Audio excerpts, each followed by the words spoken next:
You want two things that cancel each other out, and somewhere in the back of your mind you already know it. You want freedom and security, adventure and stability. To blow up your life and keep it exactly the same, that quiet war between your desires is the reason your manifestations keep stalling. And most advice on this topic will never tell you why. Think about the last time you set an intention. Maybe you wanted to leave your job and start something new. You visualized it, you journaled about it, you felt the excitement build. And then, 3 days later, a different feeling crept in. The rent is due, the health insurance matters, the steady paycheck means your kids eat without worry. So you pulled back. You didn't abandon the dream. You just stopped feeding it. And the comfortable life you said you wanted to escape, you fed that one instead. Both desires are real. Both live in your body at the same time. And every morning, they wake up and go to war with each other while you wonder why nothing is moving. The reason this creates such a problem goes deeper than mindset. Your brain is a prediction engine. Every waking moment, it's running simulations about what's coming next, and it allocates your energy based on which future feels most likely. When you hold two contradictory visions, say wealth and the belief that money corrupts good people, your brain receives two sets of instructions. Build toward this.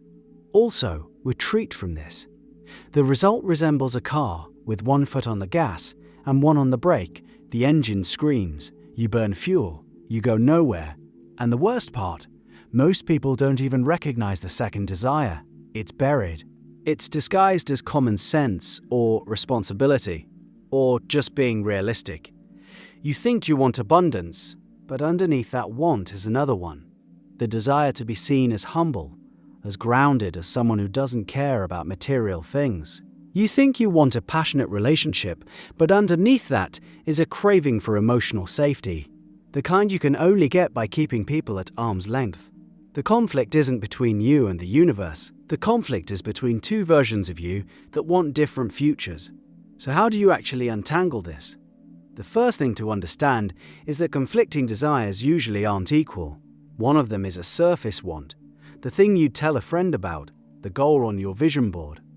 The other is a survival want, something your body learned to need long before your conscious mind started making plans. Survival wants almost always win. They're older, louder, and they don't need your permission to run the show. That person who keeps saying they want love but sabotages every relationship, their survival want is protection. The version of them that got hurt at 15 is still running the operating system, and that version decided closeness equals pain. The vision board never stood a chance. This is where the real work begins, and it looks different from what most manifestation teachers describe. You can't just override a survival want by thinking positive thoughts. The body keeps its own ledger. What you can do is make the survival want feel safe enough to step aside. That means getting specific about what you're actually afraid of losing. Write this down because it matters. Take the thing you say you want. Then ask yourself one question. What's the worst thing that happens if I get it? If you want wealth, what's the worst version of being wealthy? Maybe you'd lose friends who resent your success. Maybe your family would treat you differently. Maybe you'd have to confront the fact that money didn't fix the emptiness. Whatever answer surfaces, that's your competing desire. You want to avoid that outcome so badly that you've been unconsciously blocking the thing you asked for. A therapist named Richard Schwartz built an entire model around this idea. He called the conflicting parts of our psyche protectors, internal roles that took shape during difficult moments and never got the memo that circumstances changed. The protector that blocks your success might have formed when you were 12 and watched your parents fight about money every night. That part of you decided, wanting too much leads to chaos. Decades later, you're still honoring that contract. You didn't sign it consciously, but you've been paying the premiums every month. The way through starts with something that feels almost too simple. You acknowledge both desires without choosing between them. Most people try to kill the competing desire. They shame it. Why can't I just go after what I want? What's wrong with me? That shame drives the survival want deeper underground, where it gets sneakier. Instead of fighting it, try talking to it like it's a person, because functionally, it is. I see that you're trying to protect me. I understand why. You can stay. But I'm updating the terms. That internal negotiation changes the signal your brain sends out. Instead of two contradictory instructions, you begin broadcasting a coherent one, and coherence is what manifestation actually requires. Every tradition that talks about this, whether it uses the language of vibration, intention, or cognitive priming, is describing the same mechanism. A unified internal signal produces unified external action. You stop hesitating at the threshold. You stop sending mixed messages to the people around you. You stop building something with your right hand and dismantling it with your left. But here's where most people get stuck again. They uncover the conflict, they do the internal work, and then they try to hold the new signal perfectly. Every wobble feels like failure. Every doubtful morning feels like evidence they haven't really changed. This perfectionism becomes its own conflicting desire, the need to manifest correctly, fighting against the reality of being a human who fluctuates. The fluctuation is the process. A river doesn't reach the ocean in a straight line. It bends, pulls, sometimes doubles back on itself. The water still arrives. Your only job is to keep the general direction consistent, even when individual days feel chaotic.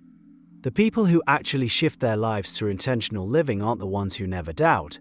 They're the ones who doubt on Tuesday and recommit on Wednesday, repeatedly, for months, until the new signal is louder than the old one, simply because it's been running longer. There's one more layer worth examining. Sometimes the conflicting desires aren't actually in conflict.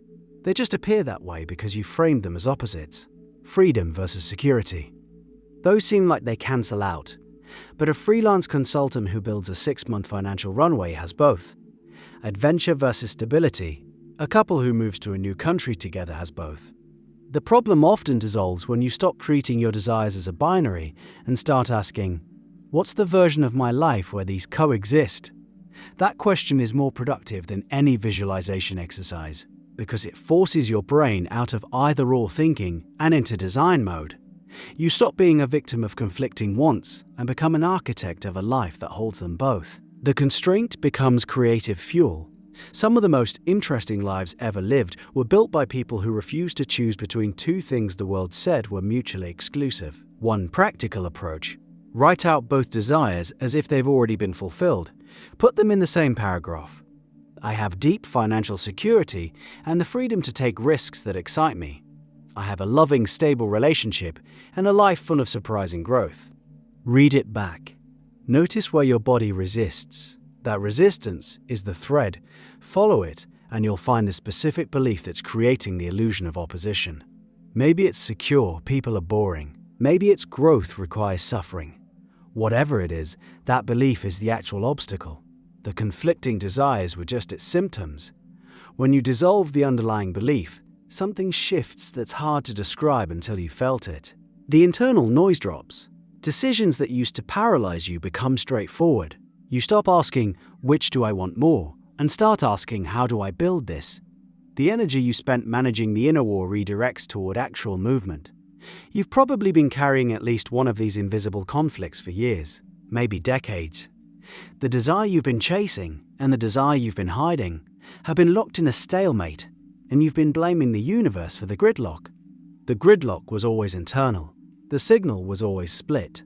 Reunifying that signal changes what you do on an ordinary Tuesday morning, which email you send, which conversation you start, which risk you take with your afternoon. And those ordinary Tuesdays, stacked over months, are what manifestation actually looks like when the fog clears.